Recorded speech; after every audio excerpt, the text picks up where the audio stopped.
No weapon that is formed against thee shall prosper, and every tongue that shall rise against thee in judgment thou shalt condemn. This is the heritage of the servants of the Lord, and their righteousness is of me, saith the Lord.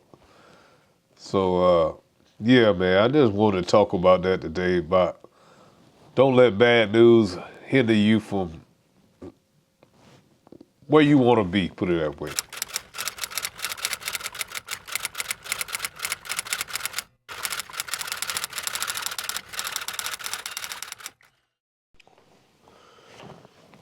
How y'all doing out there again?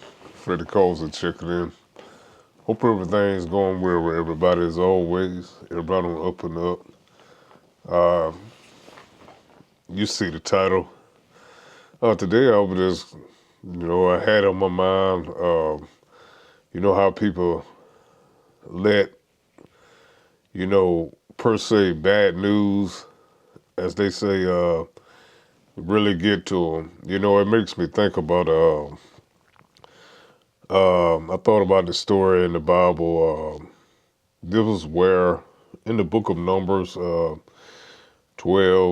the 12th chapter, 12, 13, 14, and I was just thinking about how the children of Israel was right there at the cusp of entering the promised land.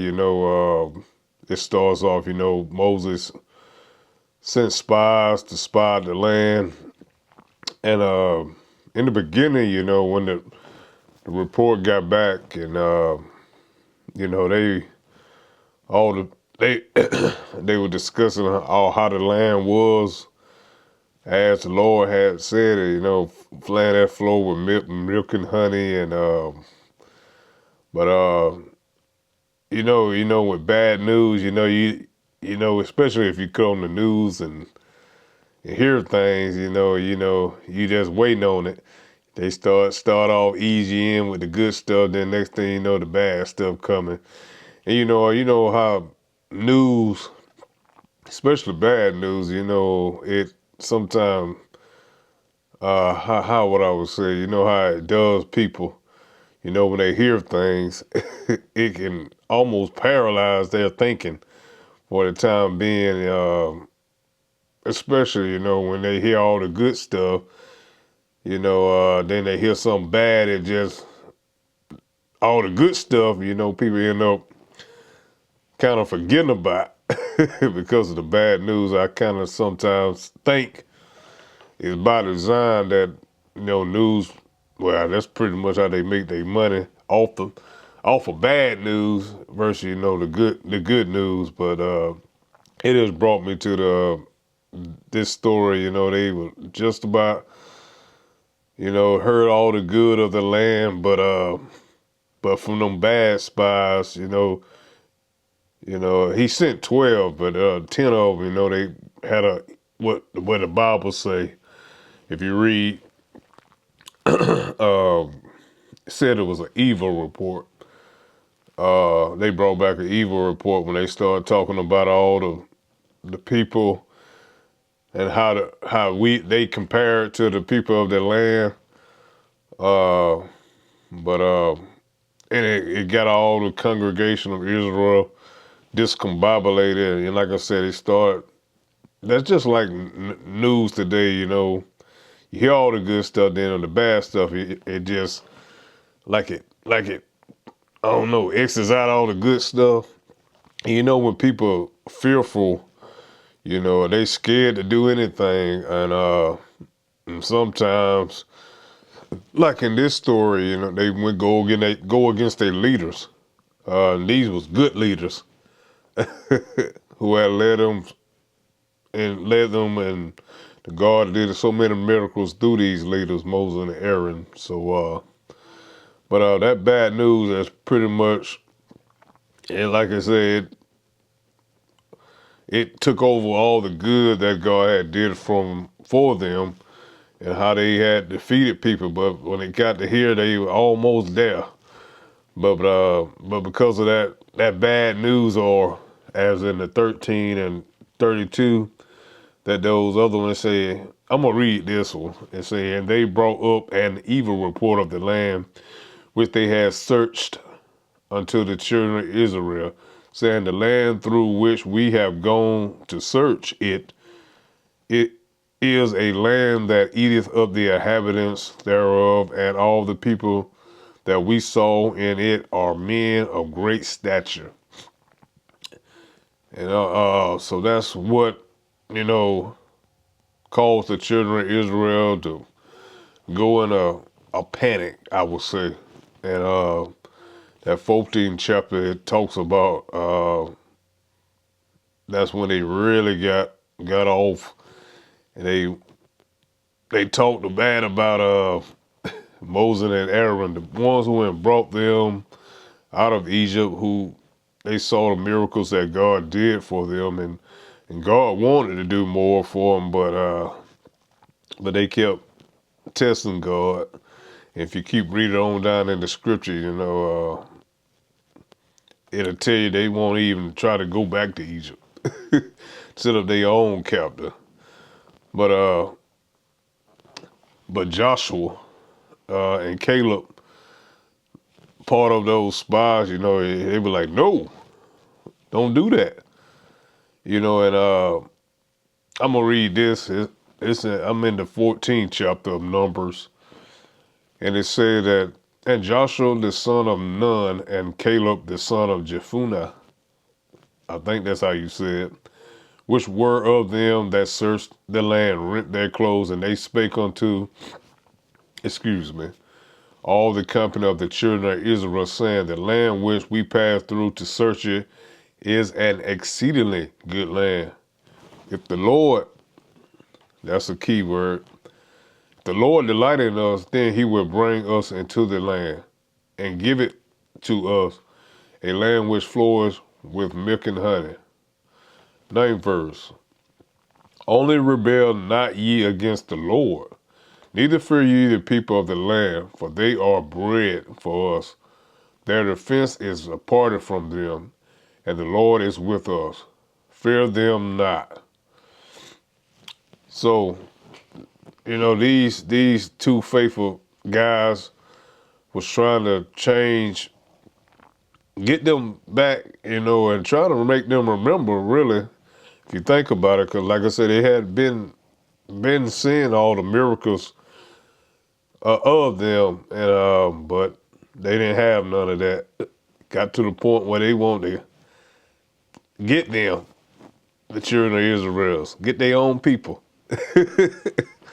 So, but like I say, however, that displeased the Lord, and that's what got the Lord to turn against them. And the biggest thing, he would tell them, don't rebel against the Lord, because see, the Lord had promised this.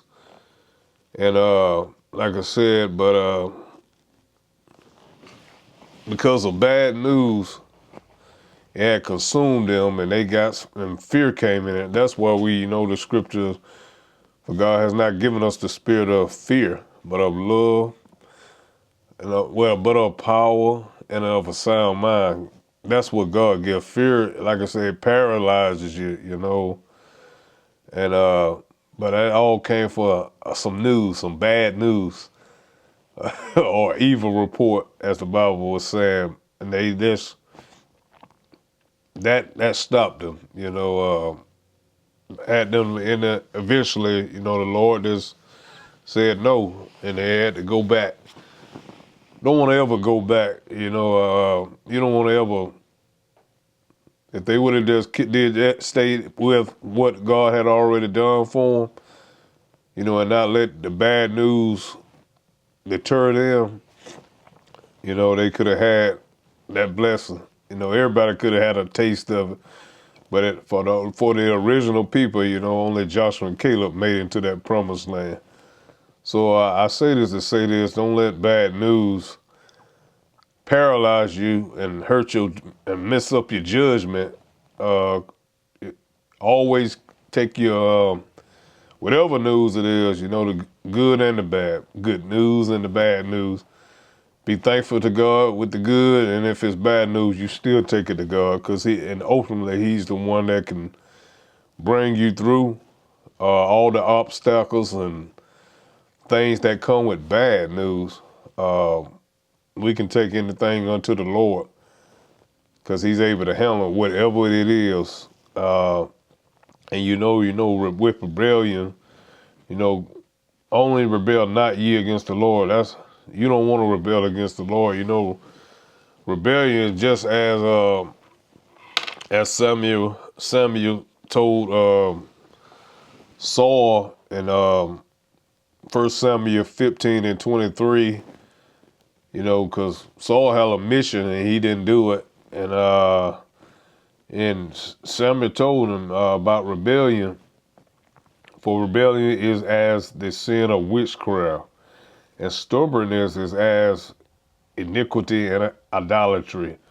Because thou hast rejected the word of the Lord, He hath also rejected thee from being king. So, when you get God, you don't want God to reject you in anything that you do. Whatever you asking, or you don't want to rebel against His commandments, because that's a win, a lose on you that nobody can change except God. What if the devil has something for you or anything like that against you? It ain't gonna prosper if you keep the Lord first. That's the good thing. When the Lord is on your side, it won't prosper. You know what that is? That's Isaiah 54 and 17, I believe. Let me just turn to it. They're just scriptures that that's in my always keep. So whatever news that come my way, let me check on myself. No weapon that is formed against thee shall prosper, and every tongue that shall rise against thee in judgment thou shalt condemn. This is the heritage of the servants of the Lord, and their righteousness is of me, saith the Lord. So, yeah, man, I just want to talk about that today. But don't let bad news hinder you from where you want to be, put it that way. What the Lord has promised you to have. Don't let people or any type of news or get you off. Sometimes good news can flip people too. They get in their head and how good things are done. That can slow people down too. So, but anyway, the video was about bad news and what it does. It almost like paralyzes people sometimes when they get bad news, because there ain't nothing that can be said, especially bad news. There's always a way out. All things are possible with God to the believer. But I just thought to just make this video about bad news, because that's all you just about. If you flip on a TV, bad news outweighs the good news. And like I said, it'll have you all pumped up and saying this and that. You want that to slip out. That is not blessing, because blessings and curses come out of here. So we want to always be in a blessing mode. Bless the Lord, blessing the Lord. That's what we want to be. Blessing the Lord all the time and saying positive things. We don't want to be speaking any curses or anything like to that nature, because our God can do anything. He can change the situation. But anyway, I don't want to keep going on. The video ticking up. But I just want to bring that to you. Don't let bad news cloud your judgment, flip you up, or like I said, just remember you got God, and that makes a difference out of everything. Y'all be safe. I'll see y'all on the next go round. Peace out.